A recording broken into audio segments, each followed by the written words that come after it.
nós vamos descobrir quem foi Santa Teresa, né? E o que ela tem a nos dizer, não só para os jovens, mas para todos nós, né?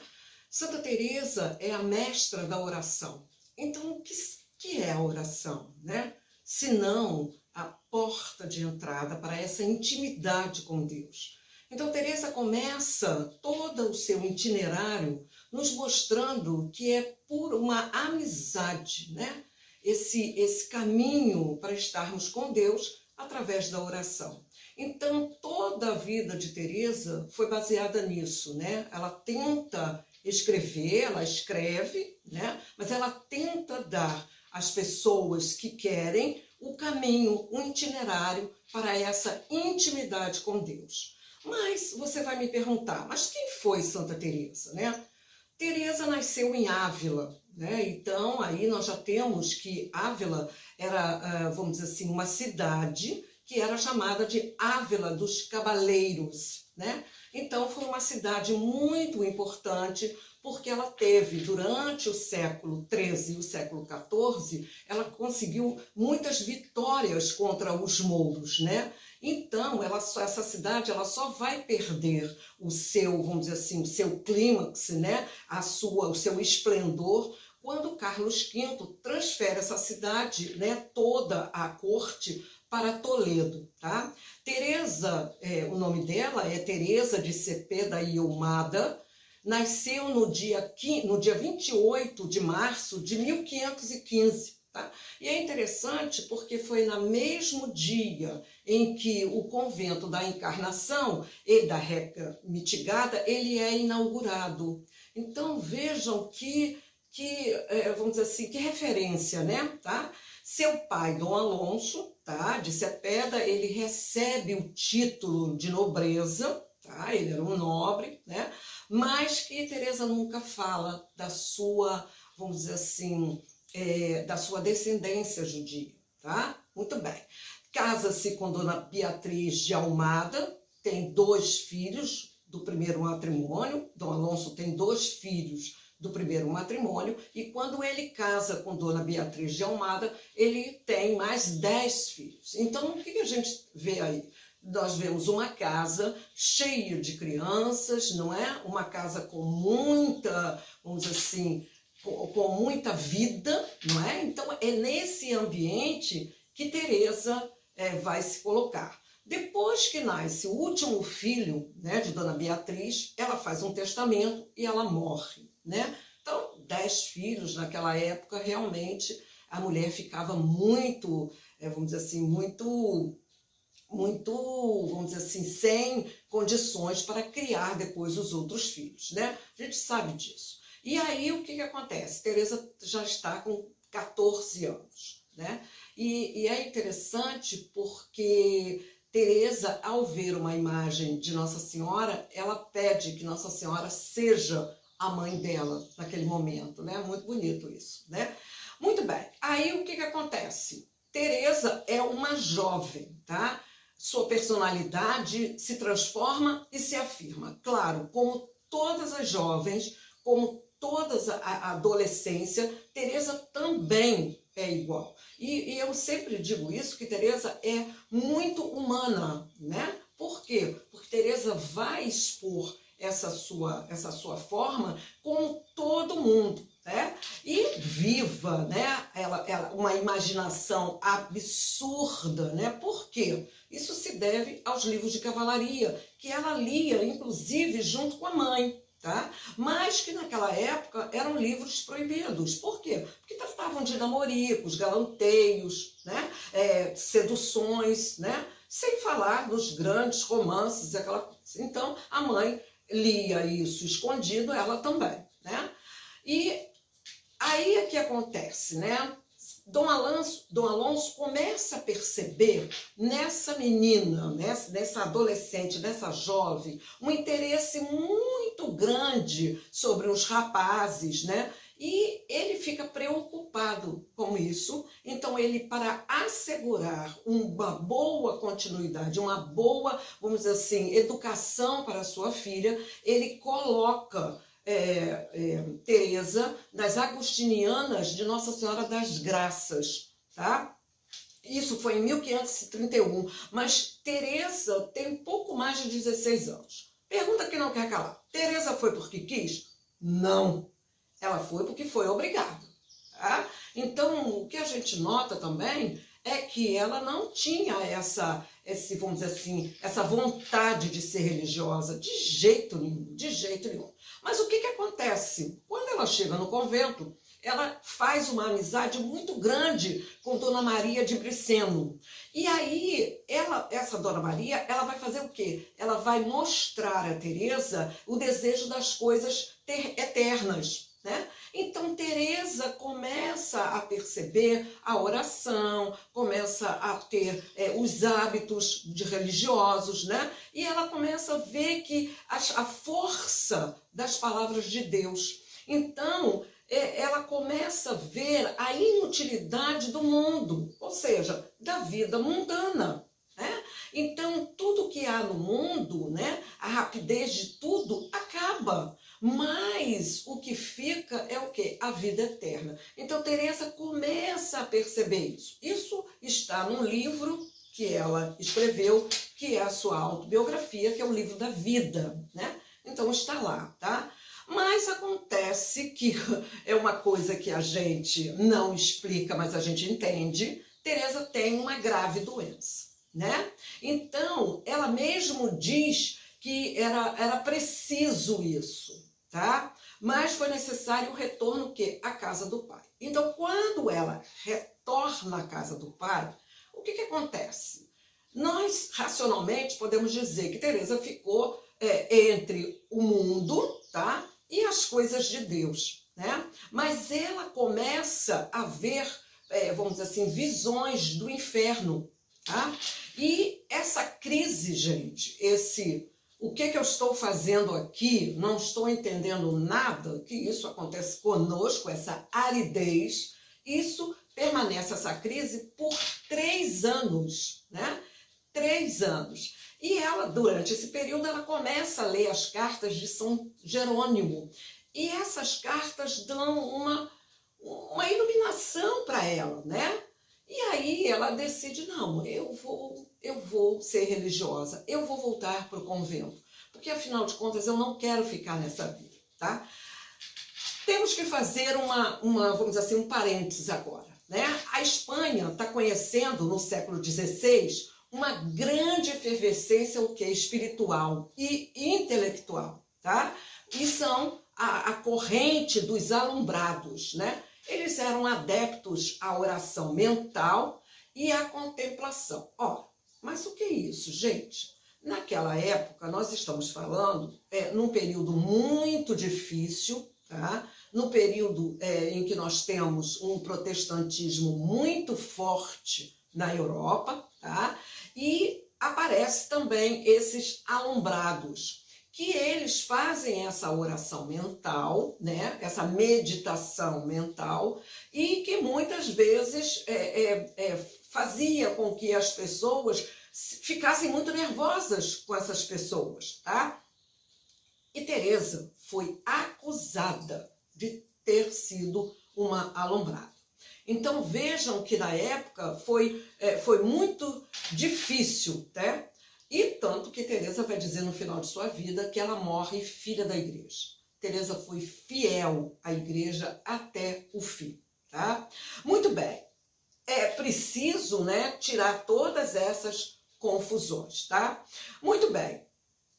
Um dia de outono, numa manhã de outono, o pai põe uma vigilância para que a filha não saia de casa, mas ela frustra essa vigilância e ela vai correndo, bate a porta do convento das Carmelitas, né, da Encarnação, lembram-se, né? E ela entra. E ela tinha 21 anos. Por que mitigadas, né? Por que carmelitas mitigadas? Essa carmelitas mitigadas era porque não fazia observância de clausura. Então, eles não impunham isso, tá? Então, o que acontecia? A moça ia para o convento e levava tudo aquilo que ela gostava para o convento. Ó, mas o que, Regina? Ah, roupas bonitas, muitas até levavam as suas aias, tá, para o convento, e a comida diferenciada, etc. Mas nesse convento só tinha gente de nobres? Não, tinham aquelas que eram muito pobres. Então vocês vejam que convivia no mesmo convento uma diferença muito grande de posicionamento, de inteligência, uma diferença de cultura, tá? Então, as meninas que tinham, vamos dizer assim, que não eram nobres, elas comiam determinadas coisas, como uma sopa, etc. E as outras não, elas tinham uma diferença. Existia isso, tá? E Teresa, quando vê isso dentro do convento, ela fica muito mexida com isso, tá? Mas ela entra no mesmo esquema. E dentro desse período volta a enfermidade dela, só que agora com mais força, né? Então o pai faz o seguinte, tira ela do convento, né? Ele é chamado, ele leva ela para casa, mas naquela época existiam as curandeiras. E o pai resolve levar Teresa para uma dessas curandeiras. A caminho dessa casa, ela passa pela casa do tio. E quando passa na casa do tio, o tio, muito sábio, dá para ela um livro, tá? Do livro do Frei Francisco de Osuna, tá?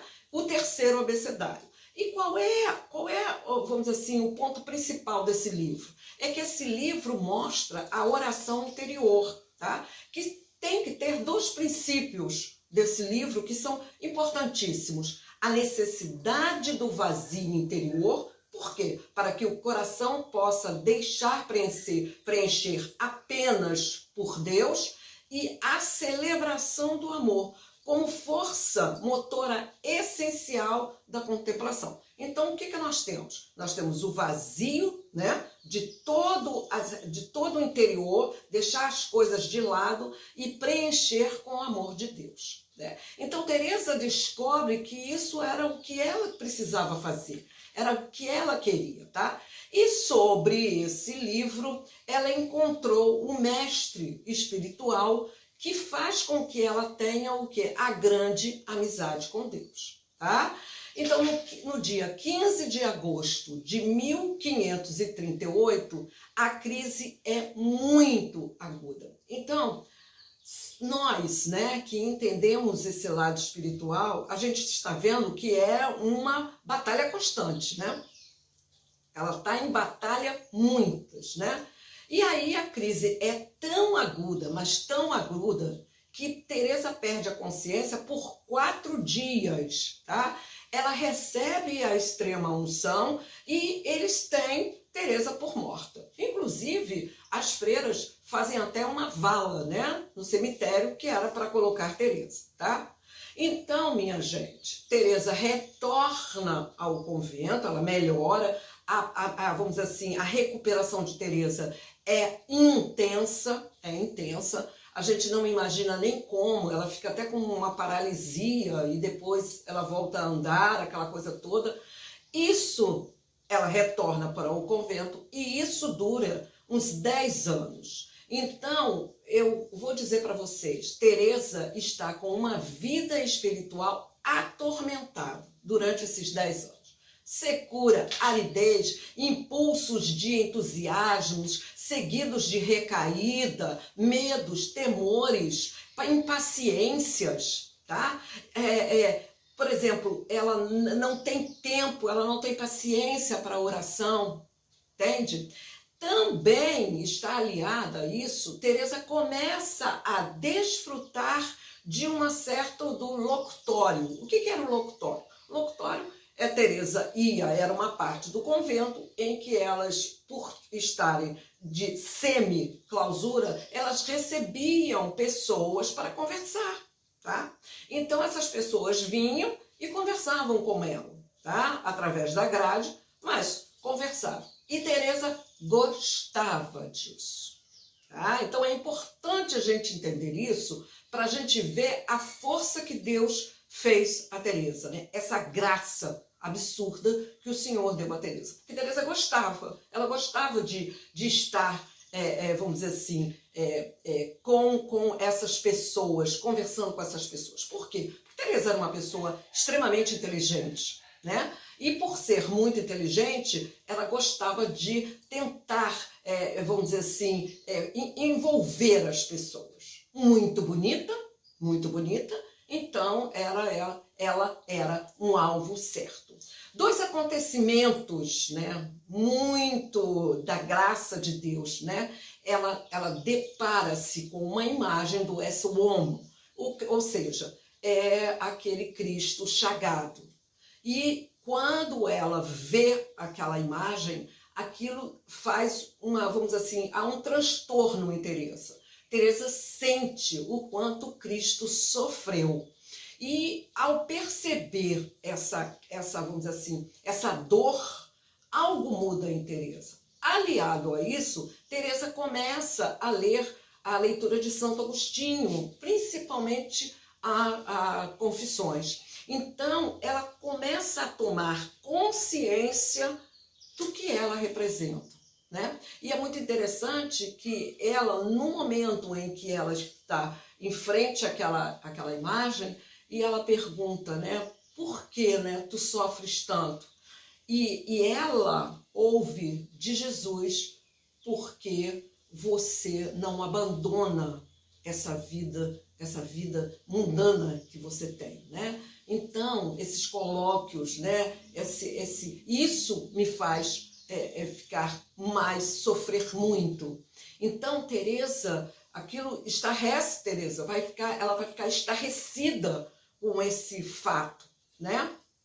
E aí, nós já estamos em 1546, fato é que Lutero morre, mas o protestantismo se expande com Calvino, né?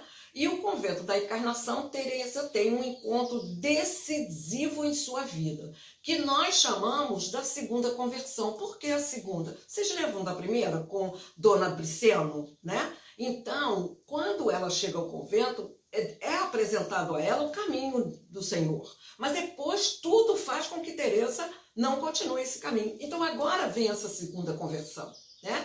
E é muito interessante porque tanto a imagem quanto a tomada de consciência através da leitura de Santo Agostinho provocam em Teresa uma tomada de consciência de sua o quê? Imperfeição. Então, quando a gente lê o livro de Teresa, às vezes a gente até para um pouco, nossa, como é que ela se coloca tão assim abaixo? Mas vejam que o caminho dela é muito cheio de pedras, né? Então, ao encontrar com Jesus, ao ver essa verdadeira amizade, ela percebe que realmente ela é muito ruim. Então eu fico pensando, se Teresa é muito ruim, imagine eu, né? Aí o que acontece? Frei Gaspar de Daza, o mais habituado à espiritualidade, tranquiliza as beatas, tá? Por causa dos arroubos de Teresa, né? Esses arroubos místicos. Por quê? Porque as noviças, né, e as monjas não entendem o que ela tem. Não entendem o que é isso. Né? E aí, os padres não querem confessá-la. Ah, mas vocês lembram que eu falei que ela ficou como uma alumbrada? Que eles achavam que ela era uma alumbrada? Mas aí, ela faz o seguinte, ela fica tão desesperada, que surge na vida dela Pedro de Alcântara, né? São Pedro de Alcântara, né? A quem conhece no mês de agosto de 1560. E finalmente, São Pedro de Alcântara vai dizer para ela que isso são experiências extraordinárias do Senhor, tá? Porque ele também conheceu isso. Interessante, né? Muito bem. E aí, em abril de 1560, Teresa recebe a graça da transverberação, né? E a gente entende que essa transverberação é quando, vamos dizer assim, ela mesmo conta, né? Que ela recebe uma flecha no coração e ela sente essa união com Deus, essa união esponsal com Deus, né? Muito interessante isso, tá? Tudo isso somado às imperfeições do mosteiro da encarnação, porque depois que você tem, aí isso é muito claro, né? Depois que você tem essa conversão, né? Essa metanoia, essa mudança de vida, não tem como você admitir, você voltar para trás, não é? A ideia é que eu não quero mais conviver com isso. Então, Teresa não quer mais conviver naquele convento, ela quer ficar no convento, mas não daquela forma. Então, por isso é que Teresa vai fazer a reforma do Carmelo. Ah, entendi, agora entendi. Claro, minha gente. Por quê? Porque não tem ração. Ah, então não tenho nada para fazer, vou fazer uma reforma. Não, não foi assim.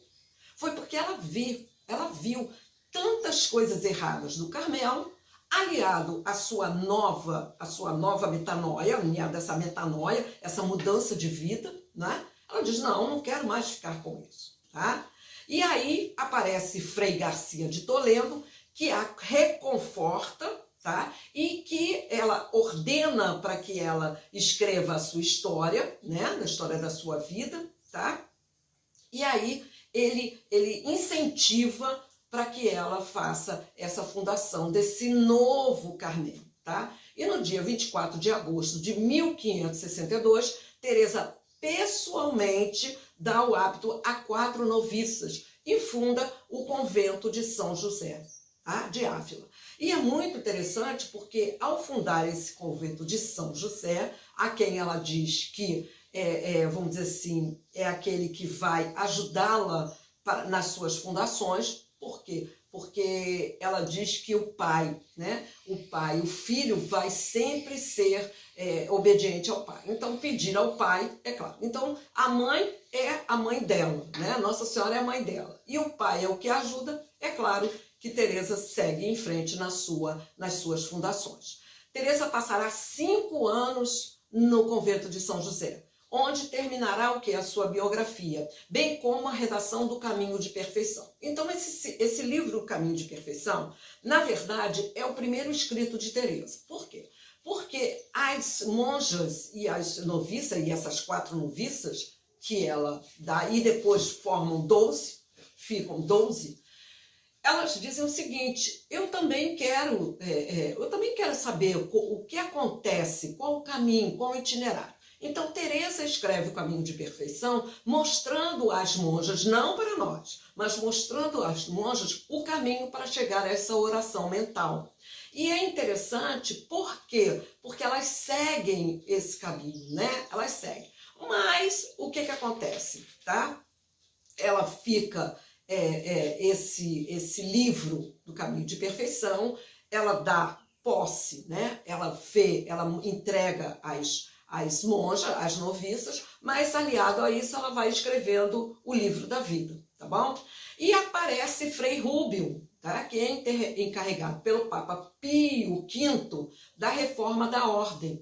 Ele fica entusiasmado com a maneira de viver em São José, né?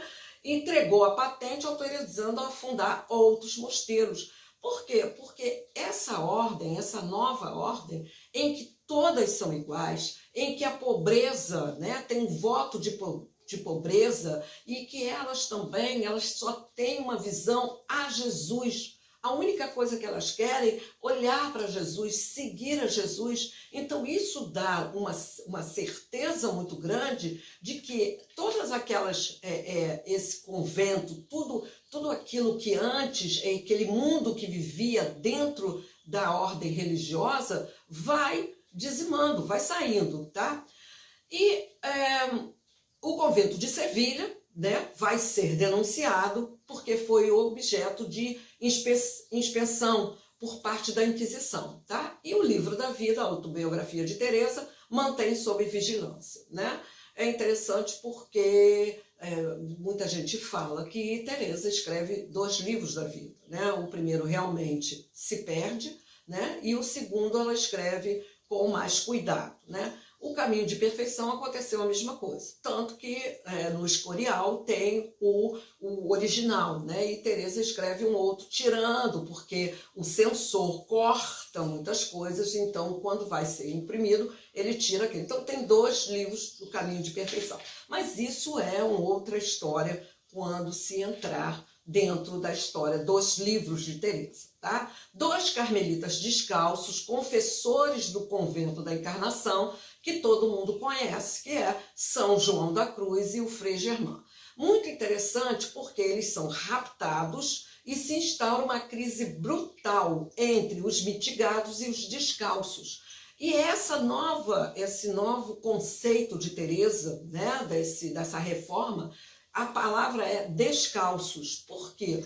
Porque é a forma que Teresa coloca, de tirar os sapatos, né? E é a humildade perfeita, né? É claro que ninguém vai andar descalço naquela época, porque era um frio, muito frio na Espanha. Então, elas usam, inclusive, alpargatas, né? E os hábitos eram feitos por elas mesmas, né? Então, isso fica ciente de que quem era mitigado não gostou muito dessa ideia, né, gente? Claro que não, né? Então, São João da Cruz fica encarcerado por 9 meses no convento de Toledo, padecendo os piores insultos, né? Mas também existe também na história de São João da Cruz, foi ele é solto, né? Ele foge, tá? De Duruelo, e é uma coisa interessante porque é muito, muito fantástico a saída dele, né? Muito bem. São João da Cruz, com algumas monjas, deixa Ávila no dia 29 de novembro, rumo a Granada, porque São João da Cruz vai inaugurando os mosteiros masculinos, né? E as monjas, o feminino. E Teresa que fazia isso, tá? Esse foi o último encontro de São João da Cruz, marcado por muita melancolia. Por quê? Porque eles formaram vamos dizer assim, uma amizade muito grande, né? E essa amizade é a amizade em volta de quem? De Jesus, tá? Teresa é nomeada priora do convento de São José, tá? E Teresa está em Medina del Campo, sempre muito ocupada, fazendo projetos de viagem, cuidadosa com as fundações, e o que ela queria era fundar um convento em Madrid. Recebe então a ordem de Frei Antônio de Jesus, que é o vigário provincial agora, para ir a Alba de Tormes, onde a duquesa de Alba exige a sua presença. Pausa aqui para explicar. A nobreza, na época em que Teresa estava não sabia o que queria, ia para lá ou ia para cá, né? Que ela ficou assim 10 anos, durante esse período, a nobreza pedia que Teresa fosse para casa. E Teresa ia. Teresa gostava. Não pense que Teresa ia muito triste, não. Teresa ia até animadinha. Ela gostava de chegar lá, conversar, tinha uma música, comia, entendeu? E, ao mesmo tempo, ela falava sobre as religiosas. Essa nobreza fazia o quê, minha gente? Ajudava no convento, tá? Então, com a metanoia, Teresa percebe que aquilo não é mais o que ela deveria fazer, principalmente como priora de um convento, depois de fundadora de uma ordem, né? Ela se sentiu assim, sabe, humilhada. Mas Ana de São Bartolomeu, que é uma amiga dela, né, durante muito tempo, testemunhou que Teresa ficou desolada com essa ordem, tá? Porque ela não esperava, tá? Mas o que Teresa fez? Obedeceu. Então, veja a humildade de Teresa, né? Ela obedece algo que ela realmente não queria, mas ela vai. Então, minha gente, foi uma viagem o quê? Sofrida, né? Claro, você vai fazer uma coisa que você realmente vai contra você, né? Mas ela faz. Então ela chega ao convento de Alba de Tormes no dia 20 de setembro. E ao cair da tarde, moída de cansaço, será nesse mosteiro da Anunciação de Nossa Senhora do Carmelo que ela vai viver os seus últimos dias, tá? Então, desde 1º de outubro, a madre fica de cama, tá? E aí, hemorragia, vômitos, acessos de paralisia, os males redobram, tá? O esgotamento é intenso, o frio é muito grande, tá? E aí eles transportam-na para um cômodo mais abrigado, mais acolhedor, né? E que tem uma janela para o claustro, tá? E no dia 2 de outubro, tá? Percebendo que a morte ia chegar, percebendo que estava no fim, tá? Teresa confessa-se com Frei Antônio, tá? Um velho companheiro da Reforma do Carmelo, tá? E recebe os últimos sacramentos. E na tarde de 3 de outubro, recebe a extrema unção. E fala aquela frase que é a característica de Teresa: morro, filha da igreja. Então, morre filha da igreja, sim, porque até o último minuto Teresa obedeceu. Teresa tinha tudo para dizer, não vou, mas eu não vou mesmo, é ruim, né? E a gente faz isso, não é? Com muito pouco. Ah, não vou fazer isso não, ah, não vou, não é? Muito bem. Mas Teresa obedece, mesmo contra a vontade dela. Então ela morre filha da igreja. E é interessante porque Teresa vai ser beatificada, canonizada, mas só em 1970 Teresa é colocada como doutora da igreja, a primeira doutora da igreja. E se nós pensarmos que Santa Teresinha, Santa Benedita da Cruz, Santa Margarida da Trindade, né? Santa Margarida da Trindade, todas essas santas, elas vêm do mesmo, vamos dizer assim, da mesma segmento que Teresa de Ávila, tá? Então, a gente tem que ver que a vida dessa mulher foi uma vida muito interessante. Pois é, minha gente. Então, tinha um pensamento de Teresa que eu gosto muito, que ela dizia assim, poupe-me os santos carrancudos, né? Realmente, né? Nós temos que ter o quê? Essa alegria, passar essa alegria para as pessoas, testemunhar esse Cristo, né? Mas testemunhar de forma o quê? Alegre, porque ninguém quer uma pessoa chata ao seu lado, né? E se nós testemunhamos Cristo, então a nossa vida realmente vai ser muito melhor. Outra coisa também que Teresa falava é que Deus está entre as panelas. Então, Deus está no nosso dia a dia. Então, o que nós fazemos do nosso dia a dia, se não levar essa palavra de Deus, se não mostrar quem é Deus através das nossas atitudes? Mas é nas atitudes do dia a dia. Não é eu me recolher para não me envolver. Não, eu tenho que me envolver no mundo e mostrar a esse mundo, obviamente, que a gente tem um limite, né? A gente tem que ter limite. Mas é testemunhar esse Cristo. Ok, minha gente? Então, nós ficamos por aqui, né? Vocês vão fazer reflexões sobre o que nós falamos hoje, né? E vão realmente ter uma visão de Teresa. E nos próximos segmentos, nós vamos assim, desmembrar todos esses pensamentos de Teresa. Ok? Tchau, tchau, minha gente!